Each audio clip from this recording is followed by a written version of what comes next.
Hey butterflies, welcome back to another episode of the Butterfly Diaries podcast. I'm your host, Fair Voltaire. I'm super excited about today's episode, but please, right before we actually get started, go ahead and like, comment, share, and subscribe to this episode and this channel so that you don't miss any more episodes, okay, if you have already. But we're here today with our wonderful guest, KAILA, STANLEY. I'm super excited. Can you please go ahead and introduce yourself to everyone, please? Oh, absolutely. So hello, everyone. My name is KAILA STANLEY. I am an author, poet, creative, a child of the Most High God. I'm just really at this moment resting and being a daughter of a king. And I am from New York, born and raised. I've been writing all my life, but then just last year I came out with my first book, Healing in the Mess. So a little bit about me. Yes. Oh my goodness. And you guys, I'm telling you, this book is amazing. I have read a few chapters myself, a few poems myself, and it's really helped me feel seen and heard, especially in the season that I'm currently in. And so I feel like I'm in my healing journeys, really digging deep, which is why today's episode, Dear Diary and My Heal Part 2, is so important, because we're going to dive deep into this conversation. And KAILA, I remember our initial call together, I cried. I cried. She read the poem to me and I just started crying. I was like, oh my God. I feel so seen. And it was just so relatable. And I just feel like finally somebody gets it. Like finally somebody hears me and just understands what I'm saying. When I'm saying like, this isn't easy. This was something that I thought I was going through individually. And when KAILA we connected and she read her poem, I was like, girl, yes. Yes, we're all going through it.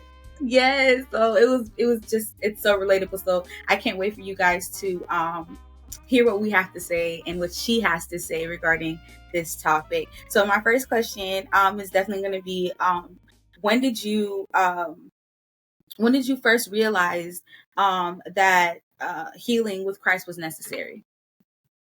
Ooh. So I've always tried to do things on my own. Like, I think it was just maybe a trauma response. Like, I don't know, I'm not trying to say we all have the same Black mother, but maybe we do. But like, if she'd be like, go get me something, and you're like, I can't find it. And then she's like, if I come in there and find it, that you're like, okay, so I'm just going to figure this out on my own.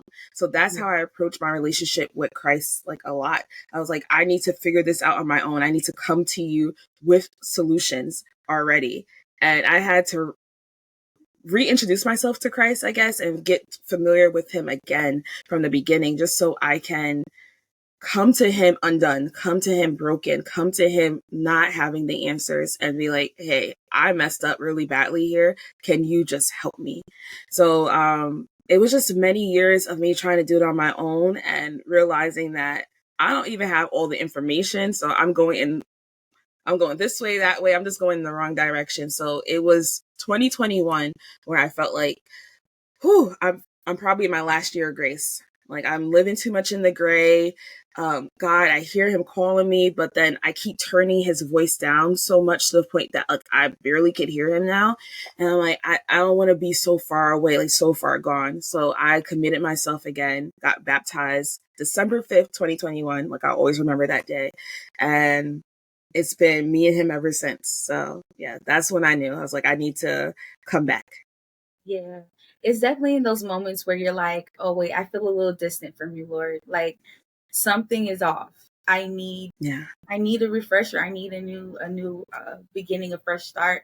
I can agree with that. And I relate to that as well, where it's like, those moments where you do feel like you're in the gray. You're like, wait a minute, hold on. I haven't really been praying as much. I haven't been worshiping as much. I haven't even really been talking to you for real. I really just been having inner dialogue and thinking that I'm talking to you, and it's not you. It's me just stressing myself out with worries that I don't need to be worrying about, and dealing with stuff on my own. And I think it was the same thing for me. That was one of the moments where I realized I needed to heal with him and not without him. Trying to figure it all out by myself was definitely one of those situations where I'm thinking, okay, I know it all, and then you just fall straight on your face and you're like dragging yourself back to God, like, I need Sorry. Yeah. But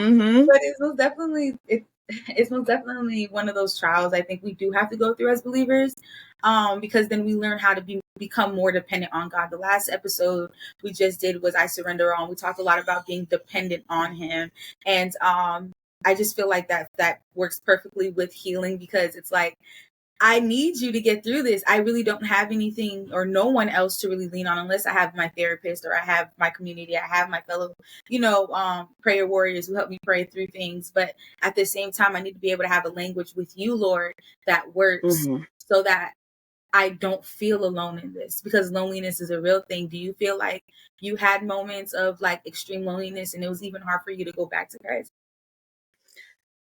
Absolutely. Like, shame will try to isolate you. Shame will try to silence you. And it wasn't until I started sharing my testimony and being vulnerable with people and being like, okay, like, because especially when you're in the church, in leadership, you are maybe over maybe like younger people too. So you're just like, I feel like I can't mess up here. So then even coming to counsel, like to get counsel from older people or people that are respected in the church, and I'm like, I don't know if I'm going to be received well. Like, let me sit myself down before someone sits me down. And I did that a lot, and people will check in to be like, hey, everything okay? I'm like, yeah, everything's good. But it's like, no, I was broken. I was dying on the inside. But it wasn't until I opened my mouth and start talking about it that freedom was obtainable. Wow. Like, so like, yes, there is a portion that like God wants you to be like, come back to me. Come back to me and let me show you my love. Let me show you my grace. Let me show you that I already paid it all. Like, you are paid for it in full. There's nothing else you have to do to strive for my love, for my redemption. But just know that you need to be in communion with me. You need to come back to me. When you're far from me, that's when you think that you're not deserving of what you already have. Like, it's already your inheritance. So it's a component of that, but it's also a component of he surrounds us with people, like-minded people for a reason. So there's a component of getting in community and talking to people and sharing your story and having accountability in those spaces too. Yes. I love that. Definitely sharing your testimony. It does relieve you of that shame. Because you, like I said, like when we started talking and I'm like, wait a minute, girl, no, hold on. I'm going through this right now. Let me tell you my story a little bit. And then it helps you lift it off. Like, and you don't feel so alone. You don't feel so like by yourself in the situation. It definitely does relieve you of the shame. And being vulnerable. I think one of the main things that we have to learn how to do is be vulnerable in Him, with Him, right? Instead of trying to hide that, because we have a tendency to be like Adam. I feel like I know I've had my moments where I was like Adam, and I'm like, I'm naked, I'm hiding from God because of the things that I do. But at the same time, He's asking, where are you? Like, come to me. I'm not gonna be mad. I'm not gonna. You ain't gonna get in trouble. Just, I need to know where you're at. I need to know where you're at. So tell me where you are. And also, like you said, trust the people in your community. Talk to someone. Open up. We have community for a reason. You have people in your life that are in the Lord that probably you would never even think went through what you've gone through. But until you say something, you will never know. You will never know. You will never be able to find that healing, that true freedom from the shame that you're carrying. So for sure. And, remember, always remind yourself that shame is not a part of who you are. It's not a part of your journey. It's not a part of who you're called to be. Shame should not be attached to your name at all, because you are free in Christ. Yes. Amen. Let's write that down. Shame should not be attached to your name. Amen. Okay, butterflies, write that Amen. down. Definitely find counseling. Find someone to share your story with. I definitely share my story with Kaila. Yeah. But we're gonna get there. Can I just interject right here? There's a level of ownership that's required. Yes. No, because when you said like God asked Adam, He's like, where are you? And it's like there's a level of ownership that comes with like, okay, this is my walk. This is my relationship that I have with the Most High. Like, let me identify where I am now. Like, and let me take a moment and pause and try to even articulate it so that I can come to him and be like, I know that I made this left turn, I made this wrong turn, I got myself here. So like, I know you already know where I'm at, but I think I need to now know where I'm at. Like, let me know where I'm at so then I can come to you with it all. And then you're like, there's really no secret. There's really no hiding from God because he knows where we are. But I think there's a piece of it that we need to know where we are so that when he delivers us from that place that we don't forget.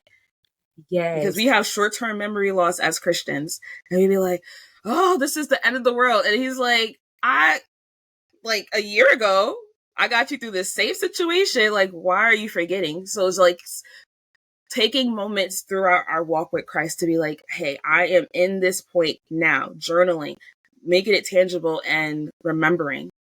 And then that's how you can, it'll be your anchors of faith. Your anchors of faith when you're going through the next battle, the next season of trials and tribulations, that you'll be like, oh no, I remember when I was down and out, God met me where I was and brought me out.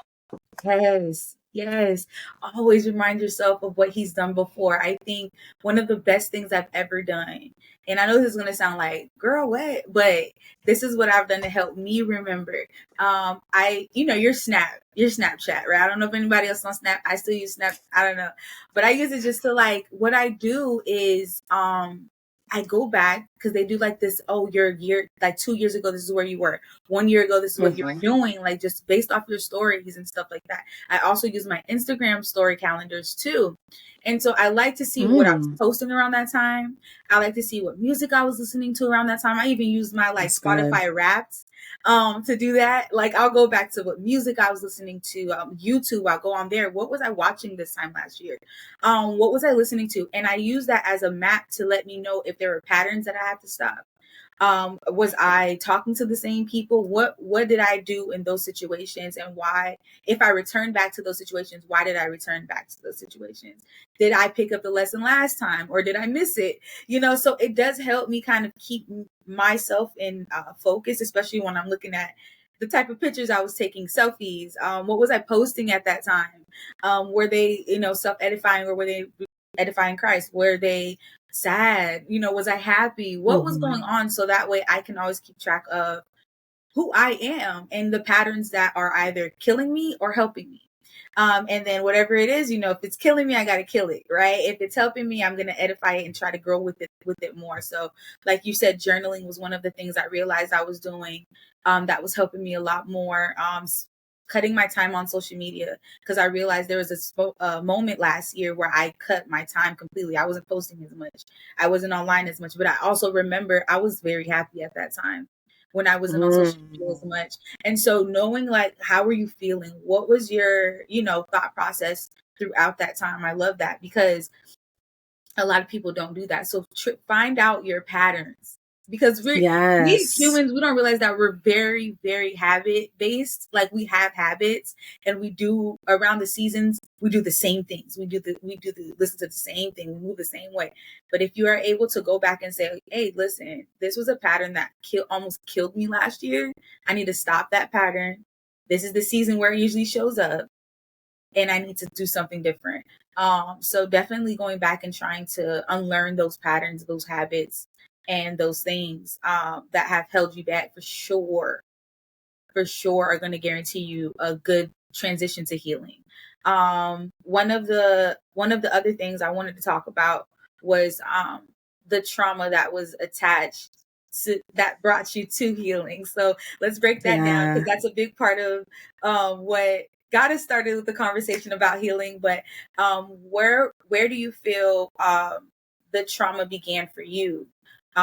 Even if it was like in childhood, if it was like in your adulthood, where do you feel like that was like the trigger? Like, yo, I need to do something about this pattern. I need to stop.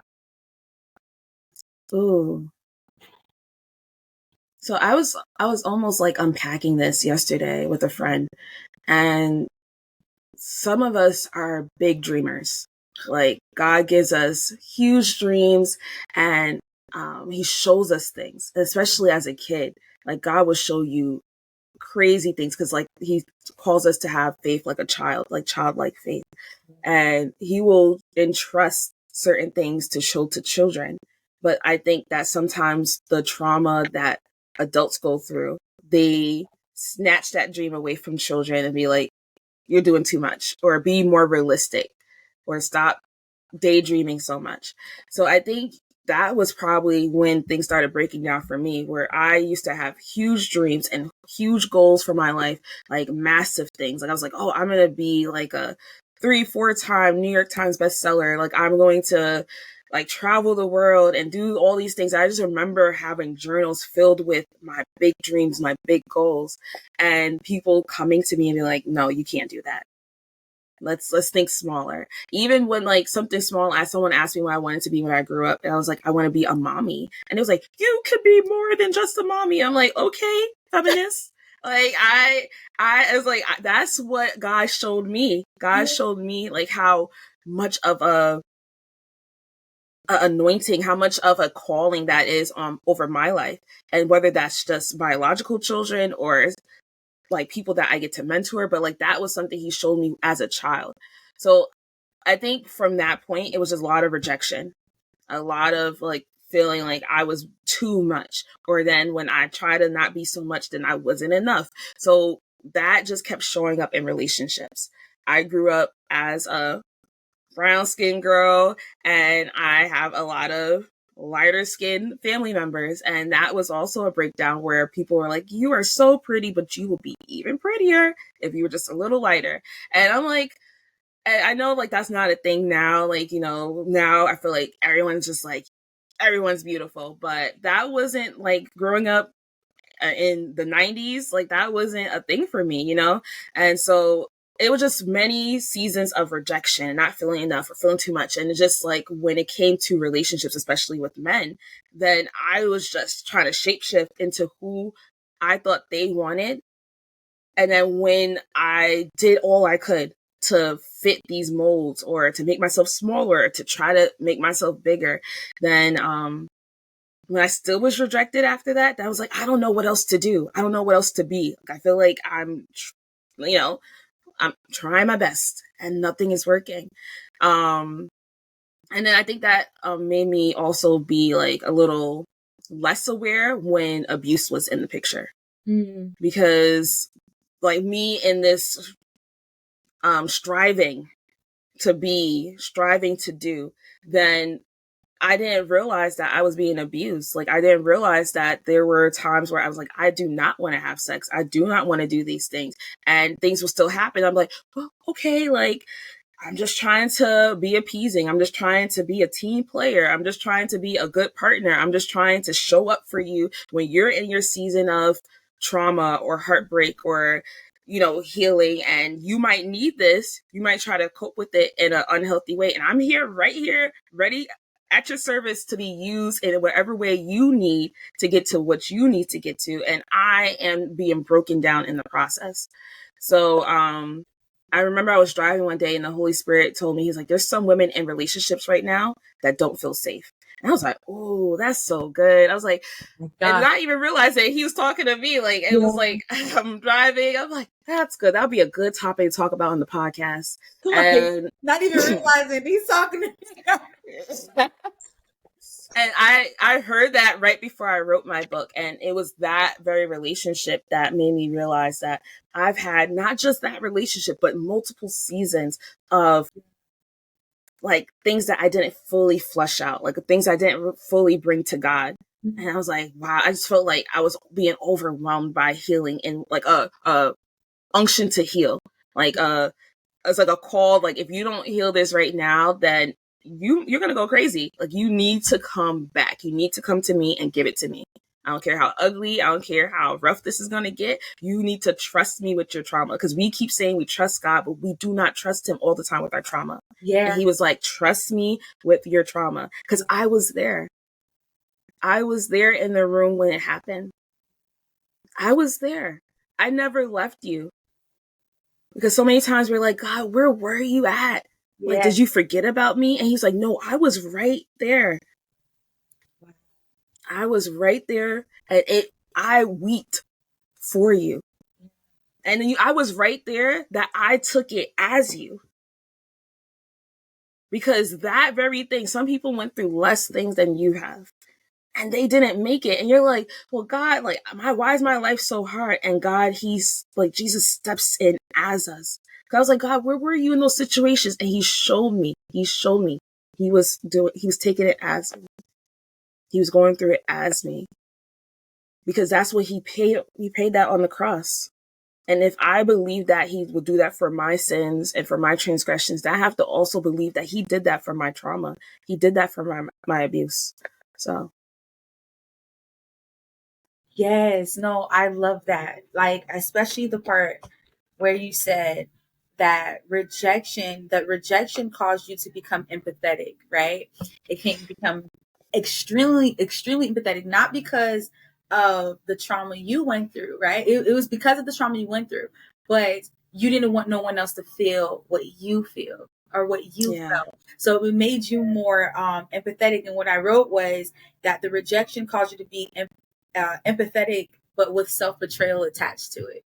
Because at the same time as you're trying to be empathetic and show up for everybody else so they don't feel what you felt, you're leaving yourself on the back burner at the same time. So you're becoming somewhat of a sacrificial lamb in the process of trying to be someone else, not realizing that you're the one that's on the grill.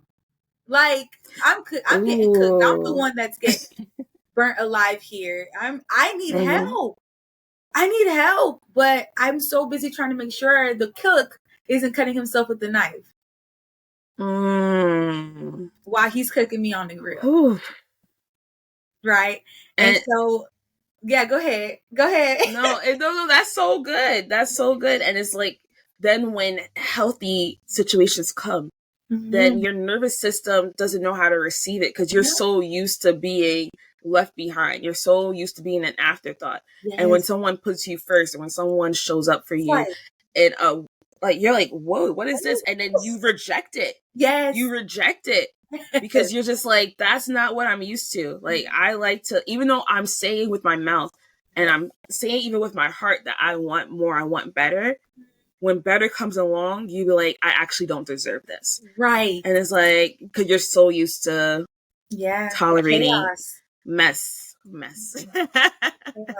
And I was just talking to someone about this yesterday. I was like, listen, I think that you became so familiar with the darkness that the light is literally blinding you. Like, you're like, whoa, like, this is too much. My nervous system cannot, like, understand what's hitting me right now. But what you need to do is adjust to that light, like adjust to what is happening. The freedom is right in front of you. You just need to adjust to it because you're so used to the darkness. You're so used to the chaos. You're so used to not being heard, not being seen, not being loved on, that when someone is actually trying to do that to you, it feels so uncomfortable and so weird that you're just like, give it to somebody else. Like, you sure you're going to give that to me? You sure you're going to love me? Are you all right? Because, like, what? So definitely the reception and the receiving from others regarding, like, your, like, love and stuff like that, especially when you're the one that's giving it all the time. When someone else is giving you just as much or more, you're like, whoa, this is overwhelming. This is a lot because I'm used to being the one that's doing this. So what is this? This is weird. So unlearning that you're not worthy of it and unlearning that you deserve to stay in a place of trauma definitely is are key factors of the healing process. So there's a lot of unlearning, there's a lot of relearning to do. There's a lot of like you said, your childlike faith, a lot of going back to your inner child and saying, hey, it's okay, come out, like, that's fine. You know, it's okay. You want to watch cartoons today? I remember reading like, seriously, I remember reading something where they're like, sometimes when you wake up on a Saturday morning and you want to watch, like, cartoons, that's your inner child wanting to watch cartoons. Don't ignore it. Don't go do something productive. Sit down, turn on the TV and watch cartoons. Like, feed your inner child. So, like, you probably want a bowl of freaking Lucky Charms one random morning and you're just like, you know what, let me just eat out. Like, just let me That's your inner child. So, like, don't do what others did to you as a child to your inner child.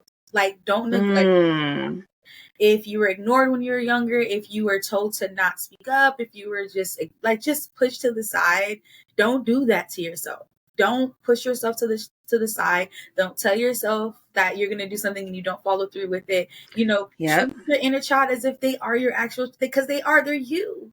They're you. They are you. So love on you, definitely give yourself more grace in the area of just not knowing.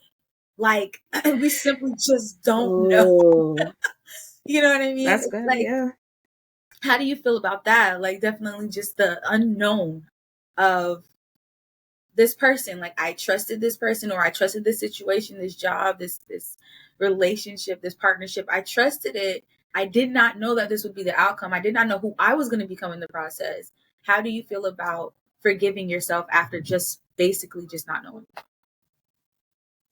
So this is another thing that I've been like looking into.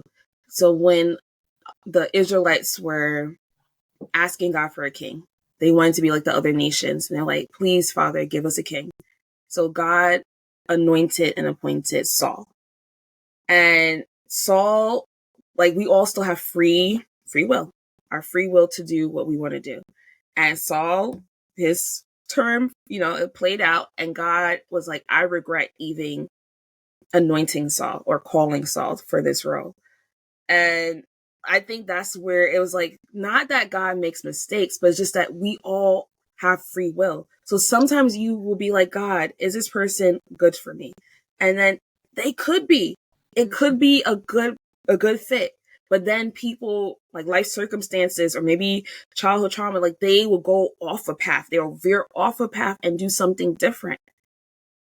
And you're like, well, wait, am I crazy? Like, did I not hear you correctly? And I think that's where you have to just give yourself grace, because like you said, sometimes you just don't know, but then also stay, like, you need to be like right on God's heels. Yes. And every day, like, give us this day our daily bread. Like, I need to eat of the daily bread. Like, what is that? I need to be in my word. I need to be in prayer. I need to be in consecration every single day. That full armor, Ephesians 6, I need to put that on every day, because if I slip up, or if I only put half of it on, then I might miss something.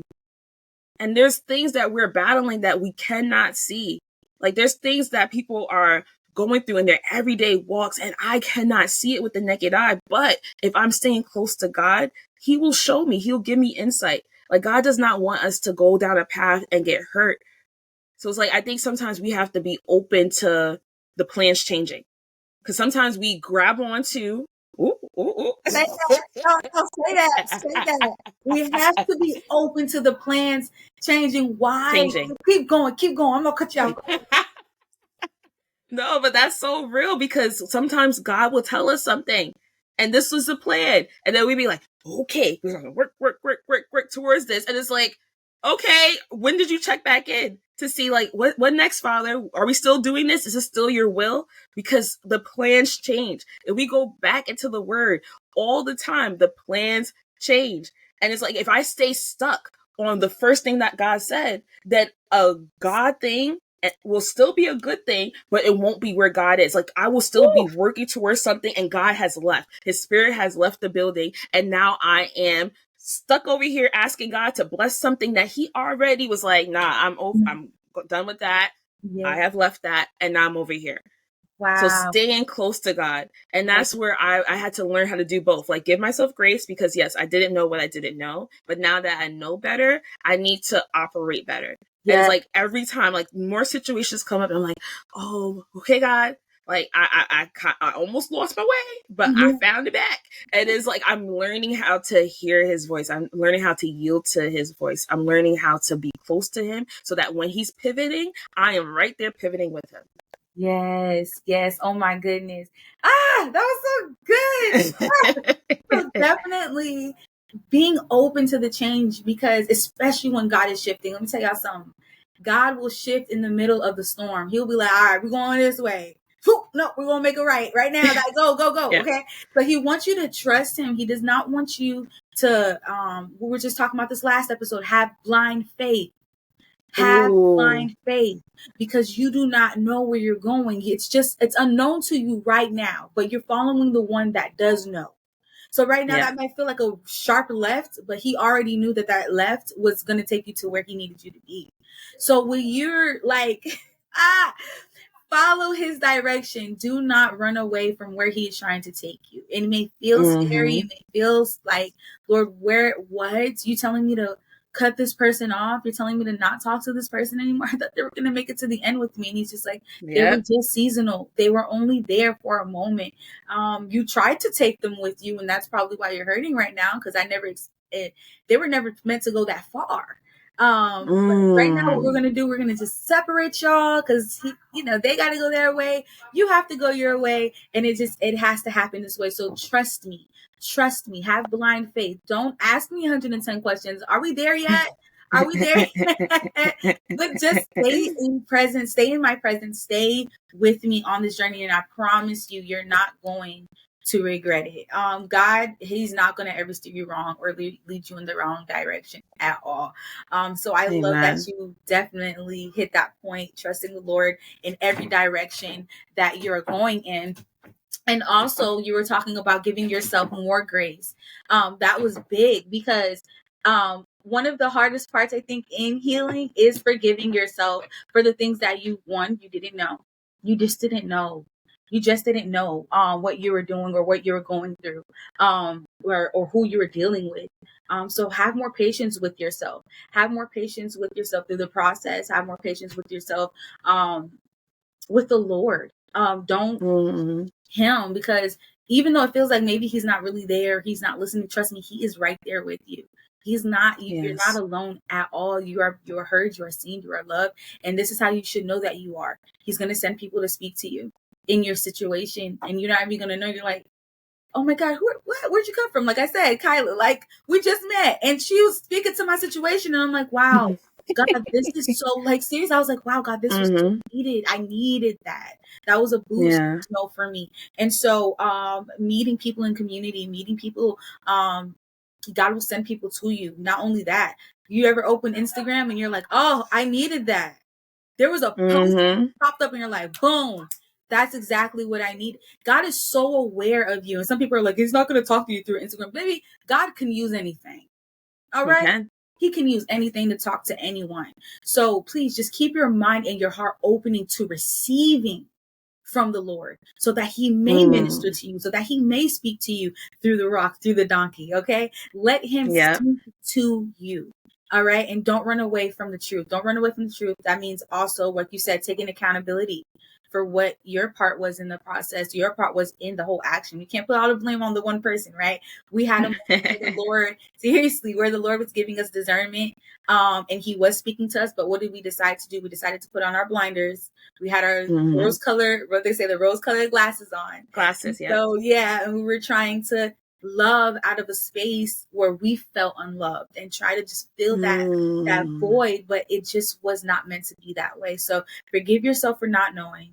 Forgive yourself for trying too hard. Forgive yourself for trying to fill that void not in the right way, right? You were filling that void with rejection and not the love of Christ. And so just forgive yourself of the things you just didn't realize were going to happen, right? In the process that it took. So thank you so much for saying that. That was perfect. Yes. That was so great. I was like, yes, oh my God, that was so perfect.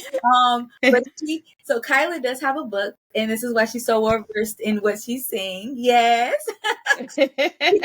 Healing in the Mess. Healing in the Mess. And she's also a poet, so it's a book of poetry and just so many excerpts in there that will help you in the process of your healing. So I really, really, really want you guys to go out and purchase this book. Okay, the link will be in below. So and if you're listening to this on a podcast platform, it would be in the description box under this episode. So please go ahead and buy that book. Okay, it is, I believe, only $24.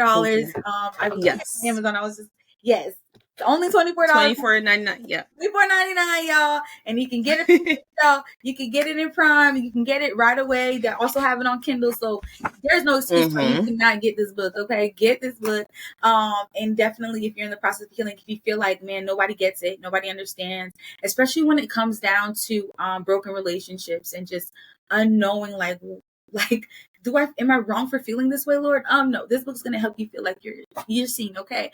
You're not wrong for feeling what you're feeling. Why? Because you're a human having a human experience. And so allow the Lord to heal you through this process. And that book right there, that book, you gonna feel heard, seen, and loved, okay?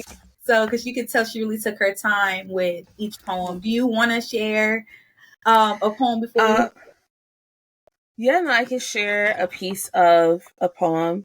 So I believe it's in Isaiah where it talks about us running the race that God has set before us. Yeah. And even going back to talking about like we start off on this race and we're running, and there's people that we expect to be running this race with us and finishing the race with us, and they stop. Yeah. They like check off, or they go to the little water table and they stay there for 2 weeks, 3 months, and you're like, wait, come on, we're still moving. And it's like, okay, God. So I wrote this poem like kind of thinking in that vein, and it's called Marathon. And this poem is a part of, so my book is broken up into 4 sections. It's broken up into so it's called Healing in the Mess. So I go through different stages of mess and cleanliness. So it's hoarding, cluttered, tidy, and ready for guests. And then the poems just flow in between. So this one is from the hoarding section. Oh, wow. But so this is a piece of Marathon. So it says, 1 + 1 always equals 2. And I made sure that was my answer. Fudging details and burying the truth in shame because I wanted this too. Don't ask me to show my work because I can't show you how any of this makes sense. All of this dread, walking the road less traveled alone because my partner is not only on a different page, but in a different book, on a different shelf, in a different library. You said you were with me. You said you got me, but you barely got yourself. Ooh. Yeah. So... yeah, that's just a piece, okay? That's just a piece of what she has in that book that is just so amazing, okay? I really, really do recommend this book with anyone that is going through like a breakup, that is going through a separation, or anything that you feel just like, I have no one that gets this feeling, this pain, what I'm feeling. Definitely get this book, okay? Once again, it's going to be in the description box below, and it's also going to be in the description under the podcast, so you can find it there. And I'm also going to add it to my site, the link. So yes, because girl, yes, thank you. I'm going to add it to my site, and once I do get a copy, I'm going to buy 2 copies. So I will be doing a giveaway on Wednesday night. So I'll probably head on live and we'll do a little quick giveaway. I'll hit you up with a plan one. Yes, please. So we could do a giveaway of your book because it is so helpful, and it definitely helped me. So I do want to help someone else with that as well. So Kaila, thank you so much. We have reached our time. Thank you so much for being on today. Can you please let everyone know where to find you, where they can follow you, and all that good stuff? So I am at The Light in Kai on all platforms. So Instagram, YouTube, Threads, and yeah. So, and I also have my website, thelightinkai.com. Awesome. And we're going to do some cool, exciting things, including the audiobook for Healing in the Mess, which is coming out soon. So that's the next phase. I know, because poetry needs to be heard and felt in the cadence that I meant it. So yes, audiobook coming soon.